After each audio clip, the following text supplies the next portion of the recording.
வெளிப்படுத்தின விசேஷ விளக்கம் என்கின்ற இந்த தொடரில் ஒரு தலைப்பின் கீழாக ஆழமாக தியானித்து வருகின்றோம்.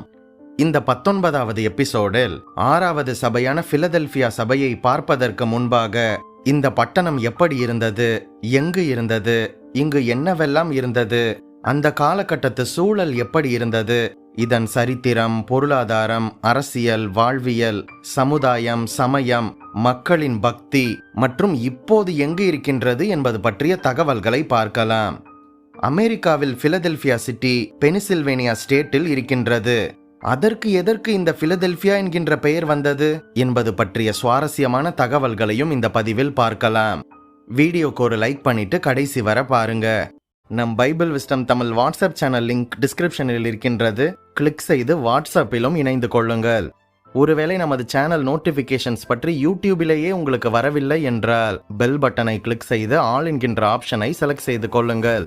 பிலதெல்பியா என்கின்ற வார்த்தைக்கு சகோதர சிநேகம், சகோதர ஐக்கியம், சகோதர அன்பு என்பது அர்த்தமாகும். அத்தாலஸ் என்கின்ற மன்னன் தன் இளைய சகோதரன் இனமேயஸ் மேல் மிகுதியான அன்பு வைத்திருந்தபடியினால் இந்த நகரத்திற்கு பிலதெல்பியா என்கின்ற பெயரை சூட்டினான். இந்த பட்டணம் கிரேக்க மொழியையும் கிரேக்க கலாச்சாரத்தையும் உலகமெங்கும் பிரதிபலிப்பதாக இருக்கின்றது. இன்றைக்கும் கூட அநேக சபைகளுக்கு பிலதெல்பியா சபை என்கின்ற பெயரை சூட்டியிருப்பதை நாம் பார்க்க முடியும். இந்த பிலதெல்பியா பட்டணமானது ரோம பேரரசை சேர்ந்த ஆசியா மாகாணத்தில் இருந்த ஒரு சிறிய நகரமாக இருந்தது. கிமு 159 இருந்து 188 வரை ஆட்சி செய்த 2ஆம் அத்தாலஸ் என்கின்ற மன்னனின் அரசாட்சி செய்து கொண்டிருந்த காலத்தில் அங்கிருந்த மக்கள் இந்த பிலதெல்பியாவை ஒரு புதிய குடியிருப்பாக உருவாக்கினர்.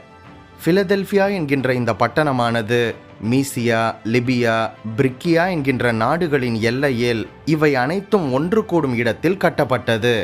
கடகி கௌமினி என்று அழைக்கப்பட்ட பெரிய சமவெளியின் விளிம்பில் இந்த பட்டணம் அமைந்திருந்தது. அந்த இடத்திற்கு எரிந்த நிலம், சுட்டரிக்கப்பட்ட நிலம் என்பது அர்த்தமாகும். எரிமலை குழம்புகளினாலும் சாம்பலினாலும் அந்த சமவெளி மிகவும் செழிப்பாக இருந்தது. அங்கு ஏராளமான திராட்சை பயிர் செய்யப்பட்டது. இதனால் இங்கே திராட்சரசம் பெரும் அளவில் உற்பத்தியாக்கப்பட்டு உலகமெங்கிலும் ஏற்றுமதியும் செய்யப்பட்டது. இந்த பிலதெல்பியா பட்டணத்தில் அடிக்கடி பூகம்ப தாக்குதல் ஏற்பட்டு கொண்டே இருந்தது. கிறிஸ்துவுக்கு பின் கிபி சரியாக 70ஆம் ஆண்டில் இங்கு ஒரு பெரிய பூகம்பம் ஒன்று ஏற்பட்டது. இதில் நாம் முன்பு பார்த்த சர்தை முதலிய 10 பட்டணங்கள் முற்றிலுமாக அழிந்தது. ஆனாலும் கூட இந்த பிலதெல்பியா நகரமோ அழிக்கப்படாமல் நிலைத்திருந்தது. இப்படியாக வந்து கொண்டே இருந்த பூகம்பத்தின் அதிர்ச்சி பிலதெல்பியா மக்களை பயமுறுத்தி கொண்டே இருந்து வந்தது. அடிக்கடி இந்த நகரத்தின் பல பகுதிகள் மெதுவாக அசைந்து கொண்டே இருந்ததினால் ஜனங்கள் பயத்திலேயே தான் தங்களது வாழ்க்கையை கழித்து வந்தனர். வரலாற்று ஆசிரியர்கள் இதை குறித்து எழுதும்போது நிலநடுக்கம் நிறைந்த நகரம் என்று இதை குறிப்பிடுகின்றனர். மக்கள் பயந்து கட்டிடங்களில் தங்காமல் வெளியே கூடாரங்கள் அமைத்து தங்கினார்களாம். வீடுகளின் சுவர்களில் உடைப்புகள் ஏற்பட்டதாம். பட்டணங்களின் ஒரு பகுதி இடிபாடுகளுக்குள் சிக்கியிருந்தது என்று சொல்லப்படுகின்றது. அடுத்ததாக இந்த பட்டணத்துக்கு கிடைக்கப்பட்ட புது பெயர் பற்றி பார்க்கலாம். இப்படியாக பூகம்பத்தினால் தாக்கப்பட்ட இந்த பட்டணத்தை கட்டி எழுப்ப டைபீரியஸ் மன்னன் உதவி செய்தான். அதனால் இந்த பெயரை நியோ சிசரியா, அதாவது சீசரின் புது நகரம் என்று மாற்றினர். பலவியல் என்கின்ற குடும்ப பெயர் கொண்ட வெஸ்பேசியனின் ராஜா காலத்தில் அவருக்கு நன்றியின் அடையாளமாக பலவியா என்கின்ற பெயர் வந்தது. இப்படியாக பிலதெல்பியா என்று அழைக்கப்பட்ட இந்த பட்டணம் நியோ சிசரியா என்று அழைக்கப்பட்டாலும் பலவியா என்கின்ற பெயரை கொண்டு அழைக்கப்பட்டாலும் இந்த 2 பெயருமே நிலை நிற்கவில்லை. மீண்டும் இந்த பட்டணத்திற்கு பிலதெல்பியா என்கின்ற பெயரே நிலைத்தது. பிற்காலத்தில் வந்த துருக்கியர்களும் முகமதியர்களும் மற்ற இடங்களை பிடித்த போதும் கூட இந்த பிலதெல்பியா அடிமைப்படாமல் தலை நிமிர்ந்து நின்றது. பல நூற்றாண்டுகளாக இந்த பட்டணம் கிரேக்க கிறிஸ்தவ நாடாகத்தான் இருந்து வந்தது. 4ஆம் நூற்றில் பெரிய வீழ்ச்சி ஏற்பட்டாலும் கூட இன்றும் ஒரு கிறிஸ்தவ மையமாக ஆயிரக்கணக்கான கிறிஸ்தவர்களும் வசித்து வருகின்றனர். இப்போது இருக்கின்ற துருக்கி நாட்டில் இருக்கின்ற இந்த பிலதெல்பியா பட்டணம் ஒரு முஸ்லிம் நாடாக இருந்தாலும் கூட அவர்களுக்கு மத்தியில் இயேசு கிறிஸ்துவுக்கு சாட்சியாக இந்த பிலதெல்பியா பட்டணம் தனித்து உறுதியுடன் நிற்கின்றது. இக்னேஷியஸ் என்கின்ற கிறிஸ்தவ சரித்திர ஆசிரியர் அந்தியோகியாவிலிருந்து ரோமாபுரிக்கு செல்லும் போது பிலதெல்பியா வழியாக சென்றாராம். அங்கிருக்கின்ற கிறிஸ்தவர்களின் பண்பை கண்டு அங்கு திருச்சபைக்கு ஒரு கடிதத்தை எழுதினாராம். அந்த காலத்திலேயே புற மதஸ்தவர்கள் மத்தியில் கிறிஸ்துவுக்கு சாட்சியாக இந்த பிலதெல்பியா தனித்து உறுதியுடன் நின்றது. இந்த பிலதெல்பியா இருந்த இடத்தில் அலாவி உரீர் என்கின்ற பெயரில் ஒரு நகரம் இன்றும் இருக்கின்றது. பிலதெல்பியாவின் சரித்திரம், சூழ்நிலை எல்லாம் பெயருக்கு ஏற்றபடி பொருத்தமாக இருக்கின்றது என்று குறிப்பிட்டிருக்கின்றார். அடுத்ததாக இந்த பட்டணத்தின் சமுதாயம் பற்றி பார்க்கலாம். இந்த பிலதெல்பியா பட்டணம் ஒரு விசேஷமான நோக்கத்துடன் கட்டப்பட்டதே ஒழிய ரோம பேரரசின் இராணுவ பட்டணமாக கட்டப்படவில்லை. அந்த பட்டணத்திற்கு அருகாமையில் இருந்த லீதியா, பிரிக்கியா நாடுகளில் கிரேக்க மொழியையும் கிரேக்க கலாச்சாரத்தையும் பரப்பும் நோக்கத்தோடு இந்த பிலதெல்பியா பட்டணம் நிறுவப்பட்டது. ஆனாலும் கிரேக்க கலாச்சாரம் பலவந்தமாக அல்ல, சாந்தமான முறையில் சமாதானமான வகையில் பரப்புவதே அவர்களின் நோக்கமாக இருந்தது. இந்த முயற்சி நல்ல பலனளித்தது. கிபி 19ஆம் நூற்றாண்டுக்குள்ளாக லீதியர்கள் தங்களது மொழியையே மறந்து கிரேக்கர்களாகவே மாறிவிட்டனராம். கிரேக்க மொழியையும் எழுத்துக்களையும் சமாதானமான முறையில் பரவ செய்யும் மையமாக இந்த பிலதெல்பியா விளங்கியது என்று ராம்சே என்கின்றவர் கூறியிருப்பதை நாம் பார்க்க முடிகின்றது. இந்த காரணத்தினால் இந்த பட்டணம் ஒரு சுதந்திரமான பட்டணமாக விளங்கியது. ரோமாபுரியிலிருந்து கீழே நாடுகளுக்கு செல்லும் ராஜபாதை இந்த பிலதெல்பியா வழியாக சென்றதினால் ஆசியாவிலிருந்து ஐரோப்பாவிற்கும், ஐரோப்பாவிலிருந்து ஆசியாவிற்கும் வாணிகம் செய்யக்கூடிய ஒரு திறந்த வாசலாக இந்த பட்டணம் விளங்கியது. இந்த காரணத்தினால் இந்த பட்டணம் பல இனத்து மக்கள் வாழும் இடமாக இருந்தது. கிரேக்கர்களும் ஆசியர்களும் பிற்காலத்தில் ரோமர்களும் கலந்து சமாதானத்தோடு வாழ்ந்த நகரமாக இந்த பட்டணம் திகழ்ந்தது. அடுத்ததாக இந்த பட்டணத்தின் பக்தி மற்றும் சமயம் பற்றி பார்க்கலாம். ஆசியா முழுவதும் ஆதி திருச்சபை உருவான காலகட்டத்தில் விக்கிரக ஆராதனை நடைமுறையில் இருந்ததாக நாம் அப்போஸ்தலர் 19:27 வசனத்தில் வாசிக்க முடியும். எபேசு பட்டணத்தில் தியானாள் என்கின்ற பெண் தேவதை ஆசியாவெங்கும் சேவிக்கப்பட்டு வந்தாள் என்று வாசிக்கின்றோம்.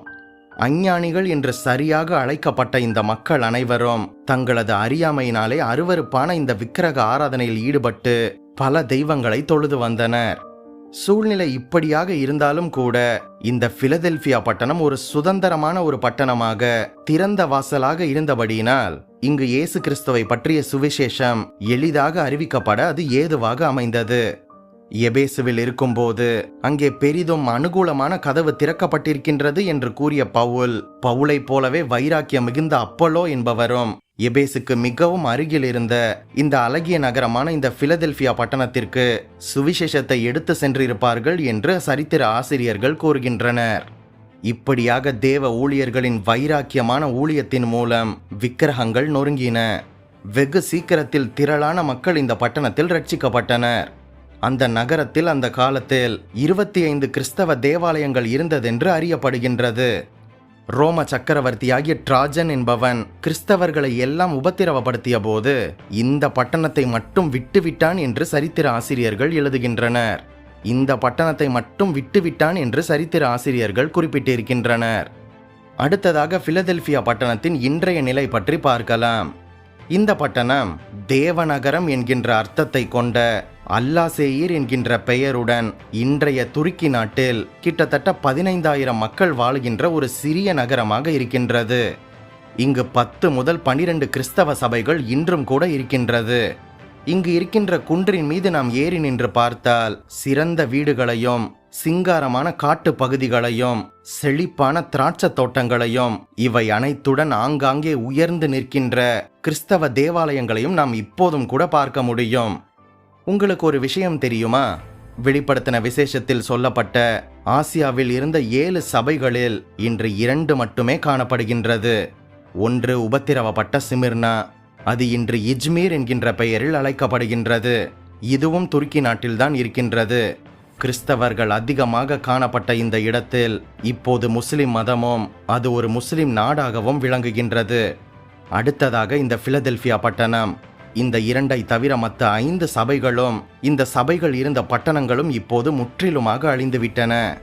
கடைசியாக அமெரிக்காவில் இருக்கின்ற இந்த பிலதெல்பியா என்கின்ற பட்டணத்தை பற்றியும் அதன் பெயர் காரணத்தை பற்றியும் பார்க்கலாம். அமெரிக்க ஐக்கிய நாடுகளில் யுஎஸ்ஏவில் ஒரு பெரிய மாநிலத்திற்கே பிலதெல்பியா என்கின்ற பெயரை வைத்திருக்கின்றனர். இந்த பெயர் எப்படி வந்தது தெரியுமா? ஒரு காலத்தில் இந்த இடமெல்லாம் செவ்விந்தியர்களுக்கு சொந்தமாக இருந்தது. அவர்கள் மத்தியில் ஒரு ஊழியக்காரர் சென்று செவ்விந்தியர்களின் நலனுக்காக பாடுபட்டார். கொஞ்சம் கொஞ்சமாக பேரும் புகழும் பெற்று கடைசி வரையிலும் அந்த செவ்விந்தியர்களுக்கு உதவி செய்வதையே தனது வாழ்க்கையின் குறிக்கோளாக வைத்திருந்தார். அவருக்கு வைத்தியம் தெரிந்திருந்தபடியினால் இரவும் பகலும் செவ்விந்தியர்கள் அவரிடம் மருந்துக்காகவும் சிகிச்சைக்காகவும் வந்து கொண்டே இருந்தனர். அவரும் இரக்கம் உள்ளவராக, மனதுருக்கம் உள்ளவராக, சகோதர அன்போடு அவர்களுக்கு உதவி செய்து வந்தார். முடிவிலே ஒரு நாள் அவர் அந்த இடத்தை விட்டு வேறொரு இடத்திற்கு மாறுதலாக செல்ல வேண்டியதிருந்தது. அதை கேள்விப்பட்டதும் அந்த மக்கள் கண்ணீர் விட்டு அழுதார்களாம். அனைவரும் சேர்ந்து வந்து, ஐயா, உங்களுடைய கால்கள் புண்ணியமான கால்கள், ஆசீர்வதிக்கப்பட்ட கால்கள். எங்களுடைய பகுதிக்கு வந்து எங்களை எல்லாம் மாற்றி உயர்த்தி விட்டீர்கள். நீங்கள் போகத்தான் வேண்டும் என்றால் நாங்கள் உங்களுக்கு ஒரு பரிசை கொடுக்க விரும்புகின்றோம். நாளைய தினம் காலையில் சூரியன் உதிக்கும் நேரம் முதல் மாலை சூரியன் மறையும் வரையிலும் நீங்கள் எவ்வளவு தூரம் நடக்கின்றீர்களோ அவ்வளவு இடத்தையும் உங்களுக்கு சொந்தமாகவே கொடுத்து விடுவோம் என்று கூறினார்களாம். இப்படியாக ஒரு பெரிய நிலப்பரப்பை அவருக்கென்று கொடுத்தனர். அவர் அதை சொந்தமாக வாங்கினாலும் கூட அது சகோதர அன்பினால் கொடுக்கப்பட்டபடியினால் அந்த இடத்திற்கு பிலதெல்பியா என்று பெயரிட்டாராம். அது போக அவர் அதை தனக்கென்று வைத்துக் கொள்ளாமல் அந்த மக்களுக்கே திருப்பி கொடுத்து விட்டாராம். ஆகவே இன்று வரைக்கும் இந்த இடம் பிலதெல்பியா சிட்டி என்று அழைக்கப்படுகின்றது. யாராவது அமெரிக்காவில் பென்சில்வேனியா ஸ்டேட்டில் இந்த பிலதெல்பியா சிட்டியிலிருந்து இந்த வீடியோவை பார்த்து கொண்டிருந்தீர்கள் என்றால் கமெண்டில் சொல்லுங்கள். நம்முடைய கர்த்தருடைய கட்டளைகளில் அன்பு என்பது மிகவும் முக்கியமானது. தேவன் அன்பாகவே இருக்கின்றார். அவருடைய அன்பு சபைகளில் உறுதியாக பலப்பட்டிருக்க வேண்டும். மேலும் நமக்கு அருளப்பட்ட பரிசுத்த ஆவியினாலே தேவ அன்பு நம்முடைய இருதயங்களிலே ஊற்றப்பட்டிருக்கின்றது என்று ரோமர் 5:5 சொல்கின்றது. அதுபோக சபை வளர்ச்சிக்கும் சபை உறுதியாக நிற்பதற்கும் சகோதர சிநேகம் அவசியமானது. ஆகவேதான் இதோ சகோதரர் ஒருமித்து வாசம் பண்ணுகின்றது எத்தனை நன்மையும் எத்தனை இன்பமுமானது. இது ஆரோனுடைய சிரசின் மேல் ஊற்றப்பட்டு அவனுடைய தாடியிலே வடிகிறதும் அவனுடைய அங்கிகளின் மேல் இறங்குகிறதுமான நல்ல தைலத்துக்கும் எர்மோன் மேலும் சீயோன் பர்வதங்கள் மேலும் இறங்கும் பனிக்கும் ஒப்பாயிருக்கின்றது.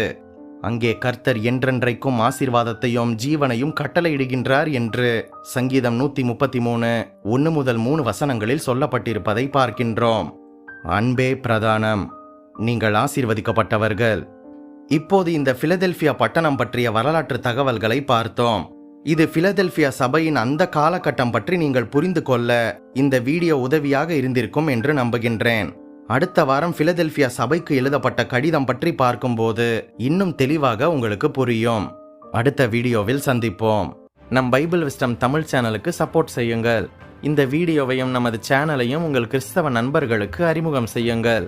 மேலும் பல வேதாகம தகவல்களையும் சத்தியத்தையும் வேதாகம வரலாற்று பின்னணி தகவல்களையும் அறிந்து கொள்ள நம் சேனல் பிளேலிஸ்ட் பக்கத்திற்கு சென்று மற்ற வீடியோக்களையும் பாருங்கள். மறுபடியுமாக சொல்கின்றேன், நீங்கள் ஆசீர்வதிக்கப்பட்டவர்கள்.